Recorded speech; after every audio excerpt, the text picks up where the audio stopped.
The boogeyman can only come out on Halloween night, right? Right. Well, I'm here tonight. I'm not about to let anything happen to you. Promise? Promise. I met him 15 years ago. I was told there was nothing left. No reason, no conscience, no understanding, and even the most rudimentary sense of life or death, of good or evil, right or wrong. You haven't anything to worry about.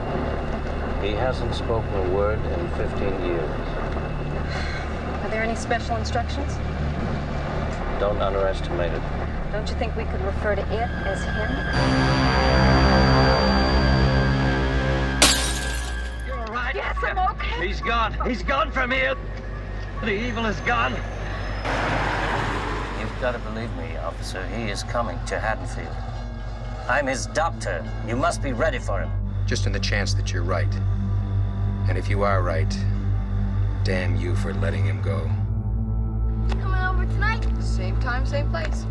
Can we make jack-o'-lanterns? Sure. Can we watch the monster movies? Sure. Will you read to me? Can we make popcorn? Sure. We're not supposed to go up there. Yes, I am. Lonnie Evil said that's a haunted house. He said awful stuff happened there once.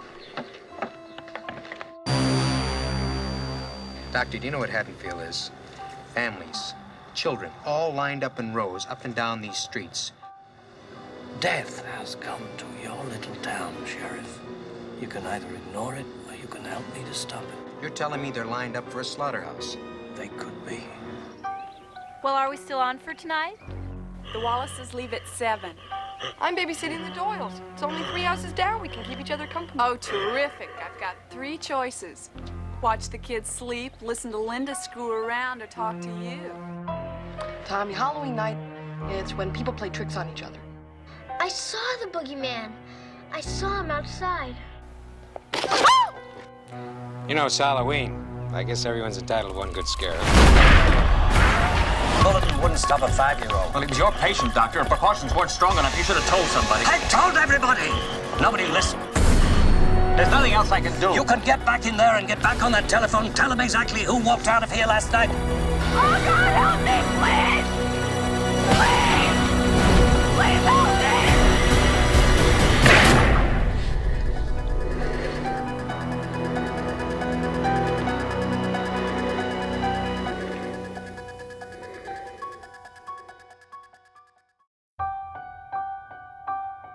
John Carpenter's Halloween hit the big screen on the 25th of October 1978. Due to it being an independent film made on a low budget, it got limited screenings and prints jumped from one city to another before it got a wider release throughout the States.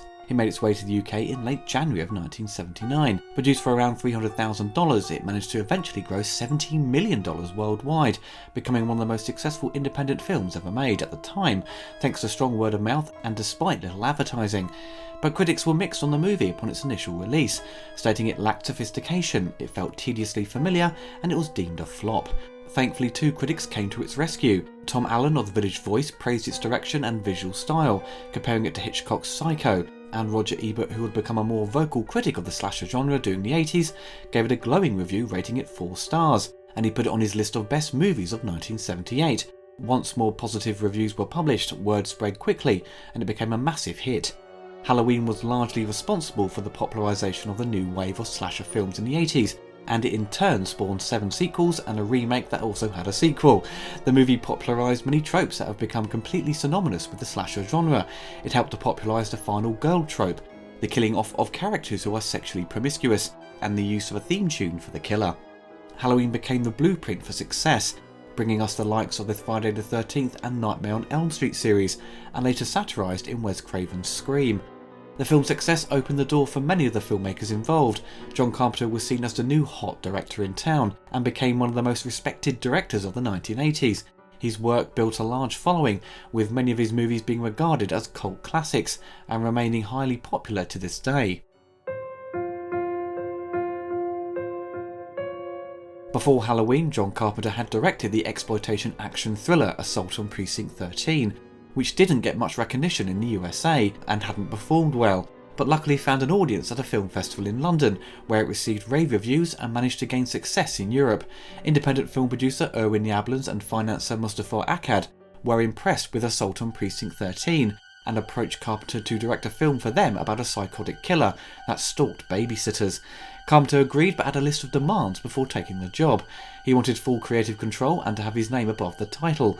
He was paid $10,000 to write, direct and score the picture, and would only take 10% of the film's profits. John, with his then girlfriend Deborah Hill, bashed out a screenplay in 10 days, with the original title The Babysitter Murders. Deborah, who had worked as a babysitter during her teenage years, wrote most of the female characters' dialogue. The fictional town of Haddonfield, Illinois was derived from Haddonfield, New Jersey, where Deborah was raised. During the writing process, the producer Yablans suggested setting the movie on Halloween night and giving it the title Halloween, to which Carpenter and Deborah agreed. In devising the backstory for Michael Myers, Carpenter drew on the haunted house folklore that he felt existed in many small American communities. He said there's always a house down the lane that somebody was killed in, or that somebody went crazy in. Carpenter's inspiration for the evil that Michael would embody came from a visit he had taken during college to a psychiatric institution in Kentucky. Among the patients was a boy that Carpenter described as having a blank schizophrenic stare. Carpenter's experience would inspire the characterization that Loomis would give of Michael to Sheriff Brackett in the film. Because of the low budget, wardrobe and props were often crafted from items on hand, or that could be purchased inexpensively, and many of the actors wore their own clothes on set. In the script it said Michael Myers' mask had the pale features of a human face, so production designer and editor Tommy Lee Wallace, who would go on to direct Halloween 3, Fright Night Part 2 and the TV version of Stephen King's It, used a mask modelled after Captain Kirk from the Star Trek TV series, making various modifications such as painting it white, widening its eyes and altering its hair. Many of the people involved in making the film described the filming process as uniquely collaborative, with cast members often helping move equipment, cameras and helping facilitate setups, creating a family-like atmosphere. For the cast, we begin with the late Donald Pleasance as Dr. Sam Loomis. Because of the low budget, it limited the number of big names that Carpenter could attract, and most of the actors received very little compensation for their roles. Donald was paid the highest amount at $20,000. Donald agreed to star because his daughter Lucy, a guitarist, had enjoyed Assault on Precinct 13 for Carpenter's score. The role of Dr. Loomis was originally intended for Peter Cushing, who had just appeared as Grand Moff Tarkin in Star Wars, but Cushing's agent rejected Carpenter's offer due to the low salary. Even Christopher Lee was offered the part but turned it down. He later reflected, saying it was the biggest mistake of his career. Donald was a veteran actor and found a fan base in a new generation, and he would return as Dr. Loomis for Halloween 2, 4, 5 and 6, and also worked again with Carpenter on Escape from New York and Prince of Darkness. Jamie Lee Curtis, who had become known as a Scream Queen after her performance, plays Laurie Strode. Jamie Lee also wasn't the first choice for Laurie, and Carpenter had no idea who she was at first. He originally wanted to cast Anne Lockhart, the daughter of June Lockhart from Lassie. However, Lockhart had committed to several other film and television projects, so was unavailable. Deborah Hill says upon learning that Jamie Lee was the daughter of Psycho actress Janet Leigh, she knew casting Jamie Lee would be great publicity for the film, just by association. Jamie Lee initially had reservations about the part when she was cast, as she felt she identified more with the other female characters and not the quiet, timid young woman as written in the script. Charles Cyphers, a familiar face of TV and film, plays as Sheriff Lee Brackett. Charles would work again with Carpenter in Halloween 2, The Fog and Escape from New York. Nick Castle plays Michael Myers, or The Shape, as billed in the end credits, and of course the Boogeyman. Ah! Boogeyman! You nailed the window shut! I'll get the gun! Nick Castle befriended Carpenter while they attended the University of Southern California, and he worked on the film for a small amount of money, getting only $25 a day. Tony Moran would appear as Michael in the brief moment where he reveals his face. After Halloween, Nick went on to have a successful career as a director and writer, directing such films as The Last Starfighter, The Boy Who Could Fly, Dennis the Menace, and also helped develop the script to Steven Spielberg's Hook. PJ Soles plays as Linda, a friend of Laurie's. She is best remembered in the film for saying the word totally in every sentence. I'll be totally wiped out. PJ was known for a supporting role in the film Carrie, and apparently Carpenter had written the role for her in mind. PJ's then husband, actor Dennis Quaid, was considered for the role of Bob Sims, Linda's boyfriend, but he was unable to due to prior work commitments. Nancy Keys, credited as Nancy Loomis in the credits, plays Annie, the daughter of the Haddonfield sheriff. Nancy had previously starred in Assault on Precinct 13 and also had a part in The Fog. And finally we have Nancy Stevens as Marion Chambers, who joins Dr. Loomis to take Michael to court from the sanatorium.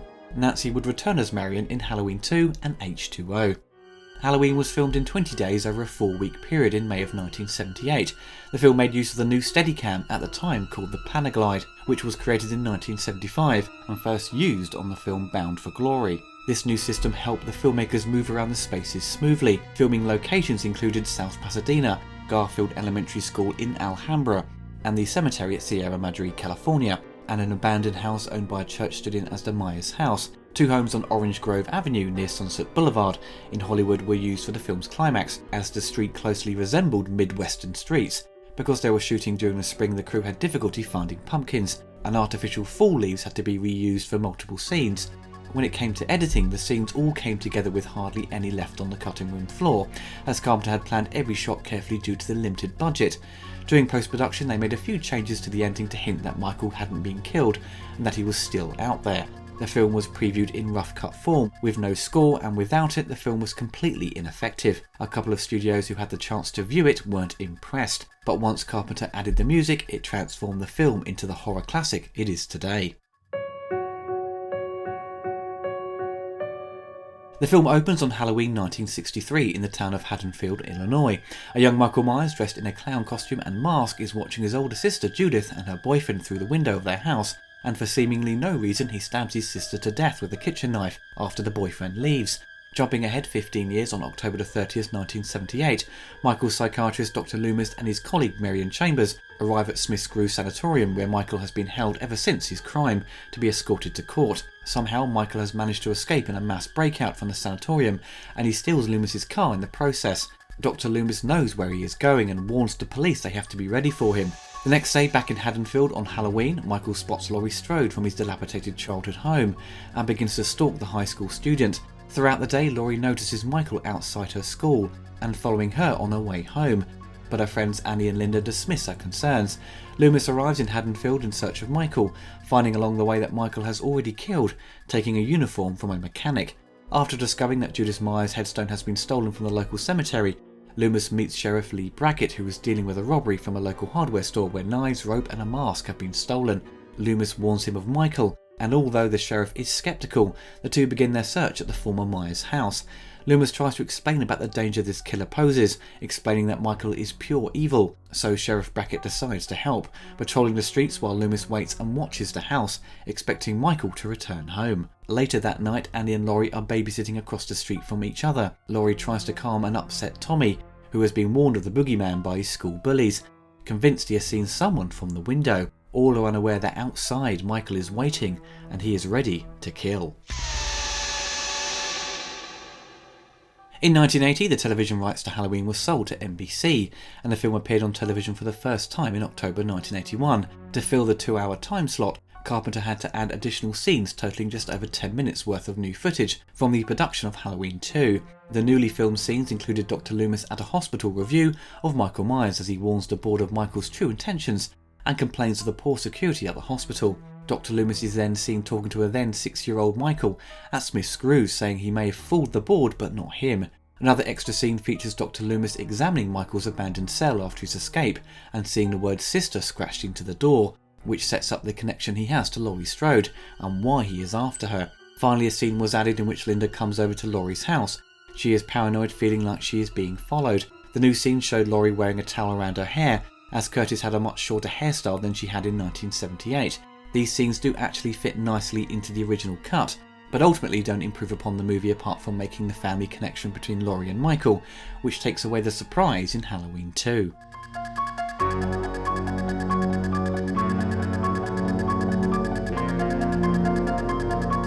Like for Assault on Precinct 13, John Carpenter would take on the duties of composing the score. There was no budget for a symphonic score, and instead he used keyboards and a regular piano to create the haunting themes for the movie.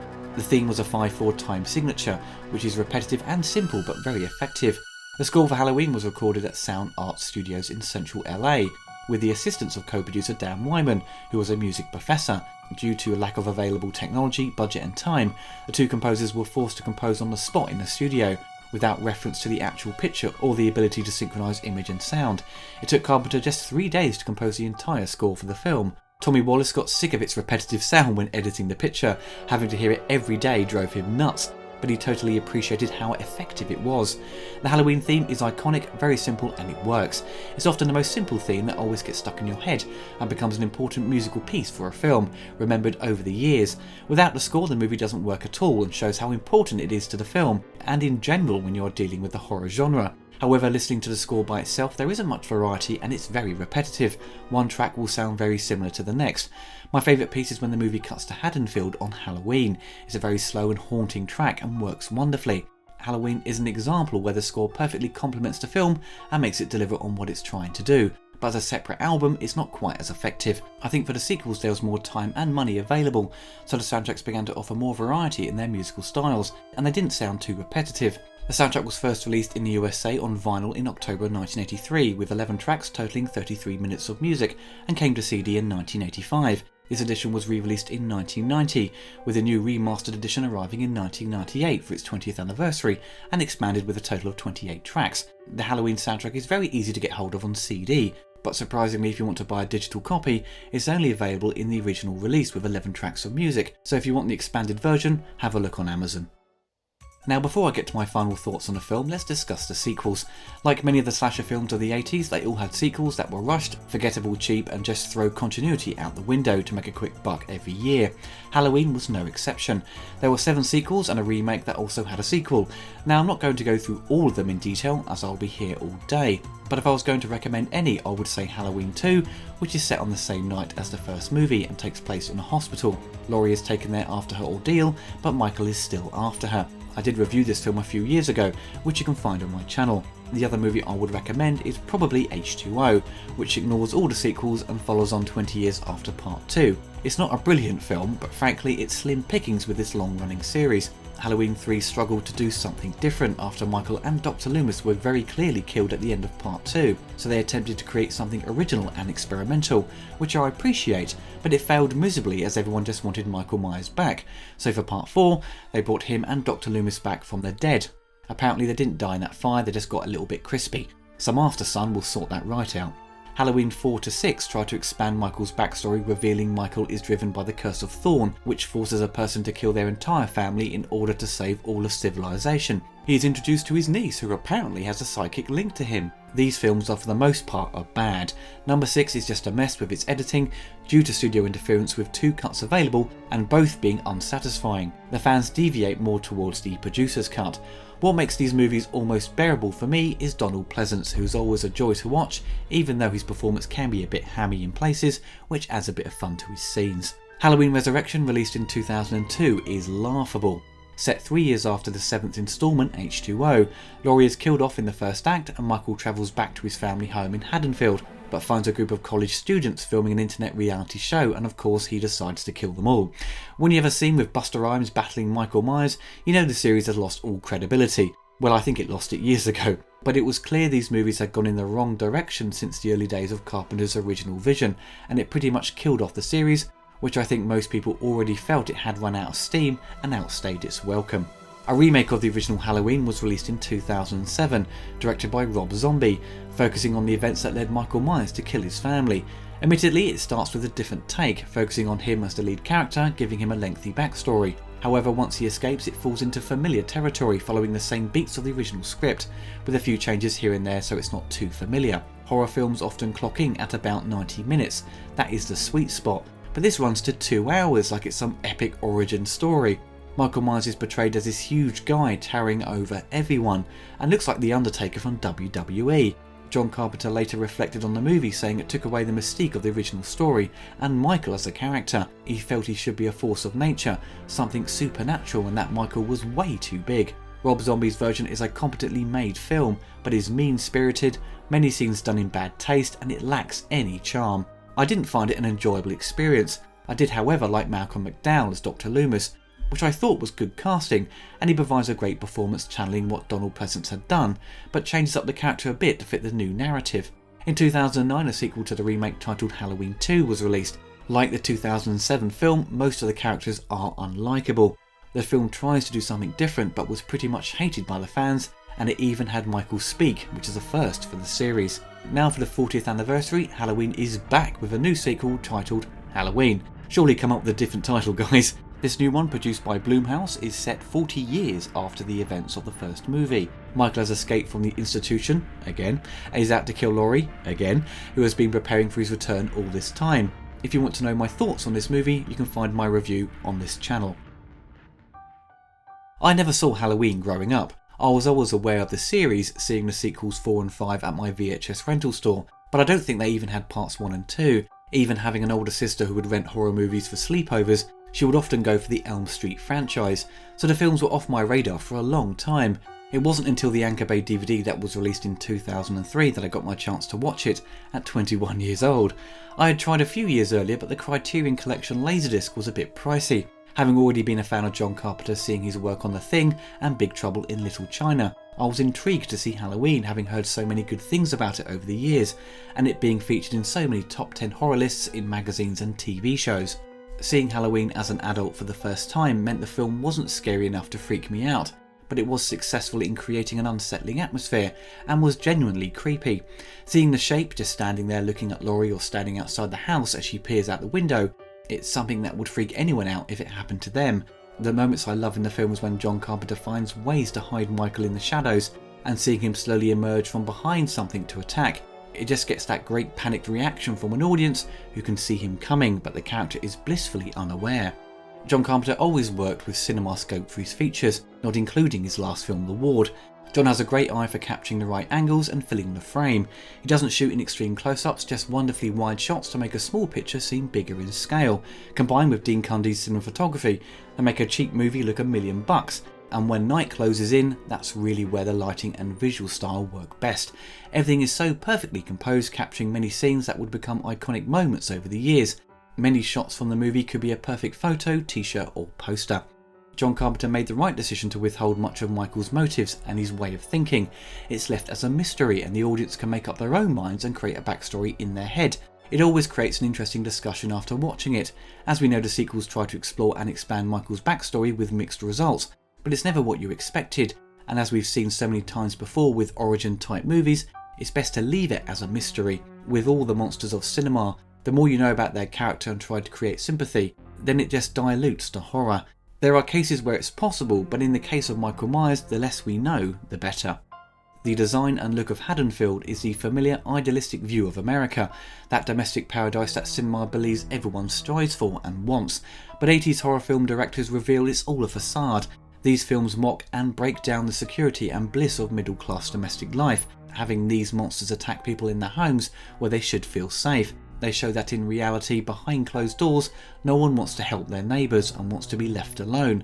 When Laurie is in trouble and calling out for help, no one comes to her rescue. In Halloween, the streets for the most part are empty, and that daytime bustling community is transformed into a ghost town. By day, Laurie often walks around by herself and doesn't feel like she is in danger. However, in the late 70s and early 80s, there was a growing concern for stranger danger, and these films really play on that anxiety about an outsider in the community. The casting for Halloween is spot on, and even though there were other actors in mind for Dr. Loomis and Laurie, the audience is lucky how it worked out as Donald and Jamie made the parts their own. For me, Donald Pleasance was Hans Blofeld from James Bond, and seeing him play a character that is totally the opposite demonstrated his talent as an actor. The scenes where he delivers his speech on Michael Myers as pure evil is one of the highlights of the movie. The camera holds on him, totally in character, as he is drawing you in with his warnings to the sheriff that Michael is not to be underestimated. You totally believe Jamie Lee is this timid young woman, somewhat shy and old-fashioned compared to her friends. Just seeing them walk down the street together, there are obvious contrasts. Laurie seems singled out in the way she dresses and talks about school and boys. The other girls are more promiscuous and appear more comfortable in their own skin, louder and more confident, less aware of their surroundings. However, as everything goes wrong, Laurie is the one that can take on Michael, and despite being terrified, she has the strength to fight back and doesn't flee from the children, protecting them to the end. It's one of the early genre tropes, introducing a coming-of-age combative and victorious female lead that was emulated throughout the slasher genre. As with all horror films, there are the usual unrealistic scenarios. Who the hell walks into and around the house at night with the lights off? Who goes out in the garden to investigate a noise on their own? It's madness. They always do this in films and TV shows. The lead character stumbles into a room and is open for attack or a surprise jump from someone hiding behind a door or some furniture. It's a cheap ploy to build suspense, frustrate viewers and to throw in jump scares. We all know why it's done, but it annoys me sometimes when you see people do unrealistic things to satisfy the necessary scares. Another issue I had was that Dr. Loomis is standing outside Michael Myers' house for ages before he spots the bloody car he was driving across the road. Not the best stakeout, is he? It's all in service of the plot, so it ties him into coming to Laurie's rescue at the last minute. Is Halloween one of the greatest horror films ever made? I personally don't think I've seen enough of the genre to make such a bold statement. It's a very popular genre with so many films released each year and so many that go under the radar, but Halloween does successfully achieve its goals. It's a simple horror story of good versus evil. It doesn't rely on gore and blood to shock its audience, but creates suspense and unease.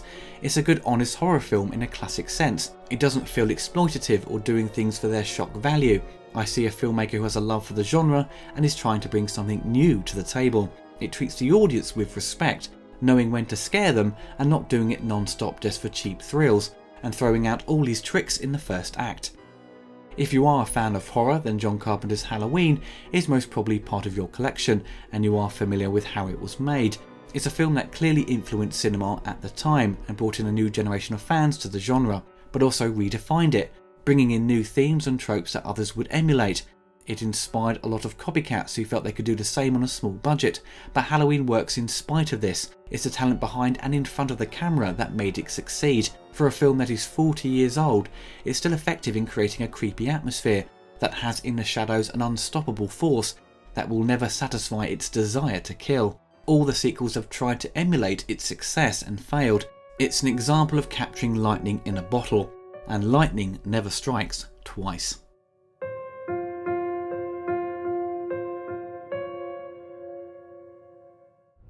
I watched him for 15 years, sitting in a room, staring at a wall, not seeing the wall, looking past the wall, looking out.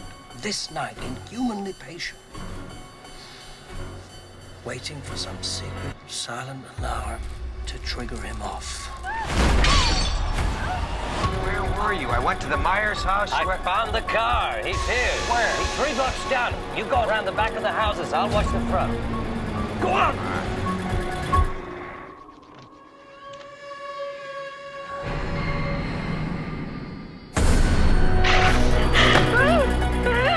You can't kill the boogeyman.